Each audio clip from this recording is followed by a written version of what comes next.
Welcome to Changes to the Condominium Act, an Introduction. Let's get started. The Condominium Act, which we will call the Condo Act for short, was overhauled a few years ago.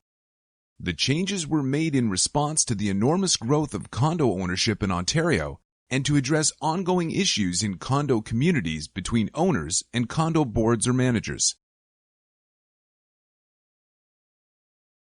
This is very interesting and good to know. But why should this legislative change matter to you?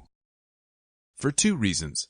First, many of the changes apply to buyers and are aimed at helping them make fully informed decisions.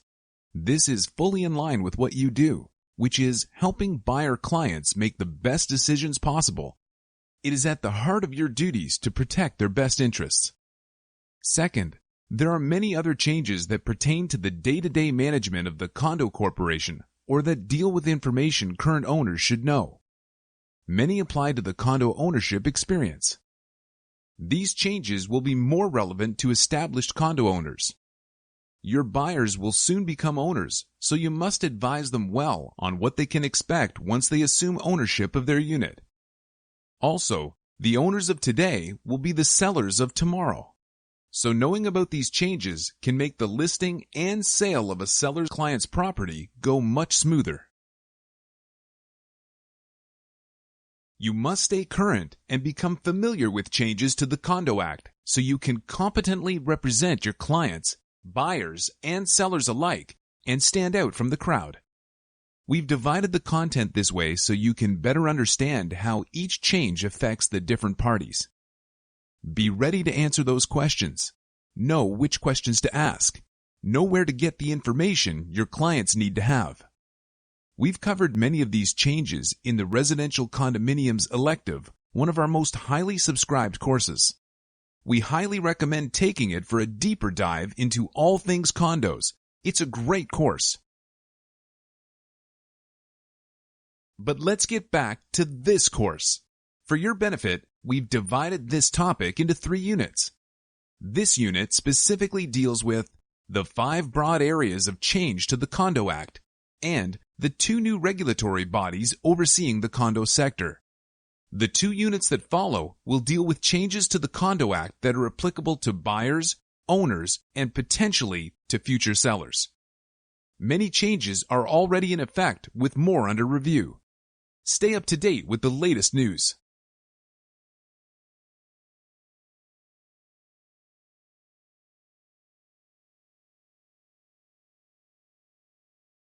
How much do you know about these changes?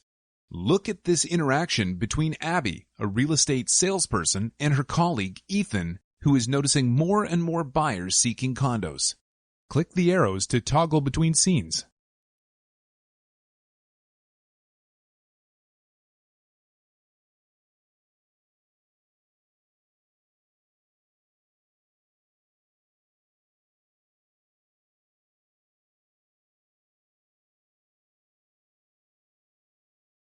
Abby is referring to the changes made to the Condo Act.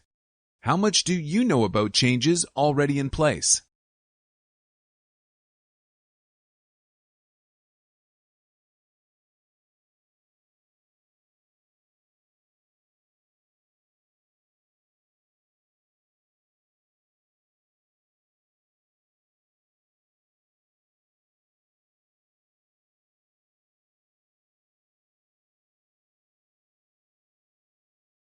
There were many changes to the Condo Act, broadly grouped under 5 areas of changes that deal with 1. Buyer protections.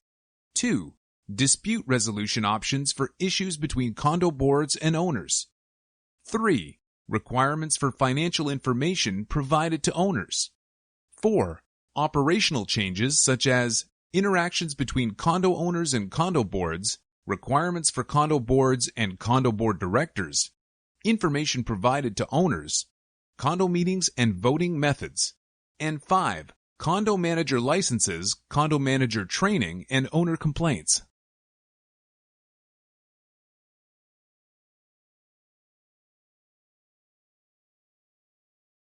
One of the first things you must know is that, as a result of these changes, there are 2 new regulatory bodies.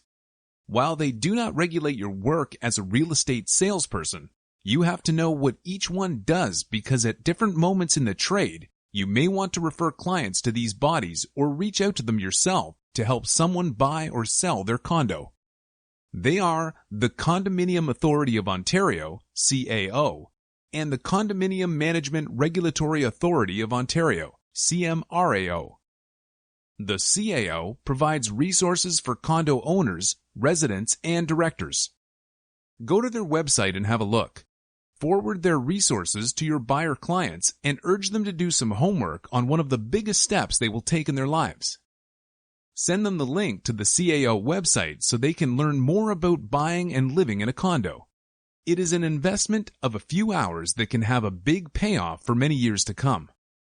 Click the buttons and take a few minutes to read the on-screen content on what the CAO does and doesn't do.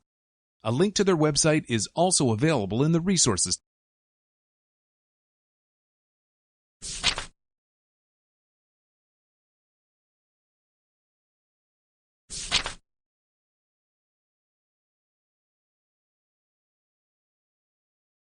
Another regulatory body is the Condominium Management Regulatory Authority of Ontario, or CMRAO. It provides oversight of condo managers and management companies. Similar to RECO's role with real estate registrants, it oversees legislation regulating condo managers and management providers. It is in charge of licensing, training and education, and regulatory compliance. Click the button to learn more about what CMRAO does. A link to their website is available in the resources.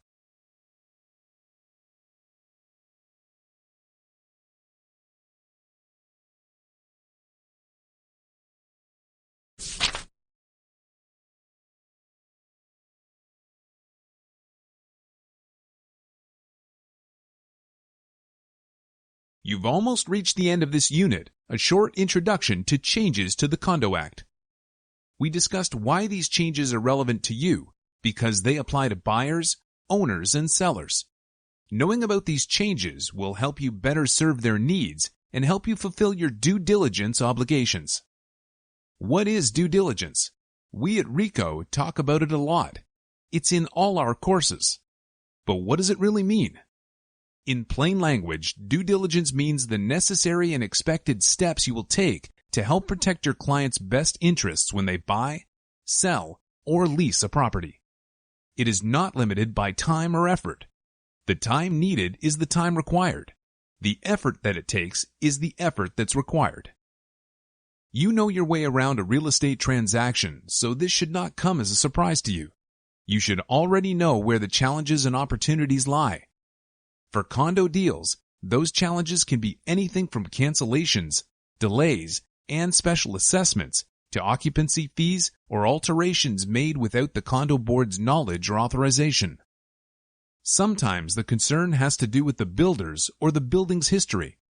Due diligence is walking your clients through a path filled with risk and opportunity and protecting their best interests by taking all the necessary steps to ensure a great outcome.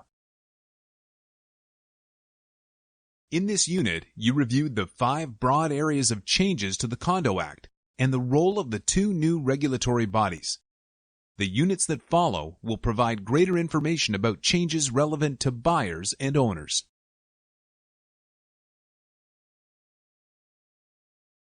Click Exit to close this unit and proceed to the next topic of the update course.